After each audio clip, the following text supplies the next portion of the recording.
અંકલેશ્વર તાલુકાની પાનોલી ગ્રામ પંચાયતના સરપંચને જિલ્લા વિકાસ અધિકારીએ અગાઉ સસ્પેન્ડ કર્યા બાદ ચાર્જ સંભાળનાર ડેપ્યુટી સરપંચ સામે આજે અવિશ્વાસની દરખાસ્ત સર્વાનુમતે પસાર થઈ હતી.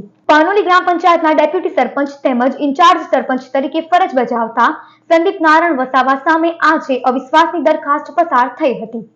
કુલ 9 સભ્યો પૈકી 6 સભ્યોએ દરખાસ્તની તરફેણમાં મતદાન કર્યું હતું, જ્યારે ડેપ્યુટી સરપંચ સહિત અન્ય 3 સભ્યો ગેરહાજર રહેતા આ દરખાસ્ત પસાર થઈ ગઈ હતી.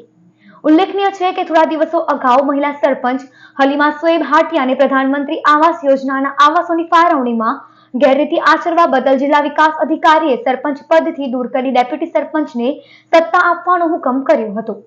જો કે આજે ડેપ્યુટી સરપંચે પણ સરપંચ તરીકેનો હોદ્દો છોડવાની નોબત આવી હતી. પાનોલી ખાતે ઉપસરપંચ વિરુદ્ધ અપ્રસ્તાવ દરખાસ્ત તારીખ 7/2024 રોજ રજૂ થયેલી, પરંતુ ઉપસરપંચ શ્રી દ્વારા 15 દિવસની અંદર સભા બોલાવવાની હોય છે, પરંતુ 15 દિવસ બાદની તારીખ આપતા તાલુકા વિકાસ અધિકારી શ્રી દ્વારા આજ રોજ 9/8/2024 રોજ તારીખ આપેલી તેની મતદાનની કાર્યવાહી કરવા જણાવેલ છે. તો અવિશ્વાસ પ્રસ્તાવ વિરુદ્ધ ચૂંટણી કરતા હવે ઉપસરપંચ પ્રસ્તાવ તરફેણમાં 6 સભ્યોએ મતદાન કરેલ છે, જ્યારે વિરુદ્ધમાં 0 મત મળેલ છે. એટલે ગુજરાત પંચાયત ધારા મુજબ 2/3 બહુમતીથી અવિશ્વાસ પ્રસ્તાવની દરખાસ્ત પસાર થયેલ છે.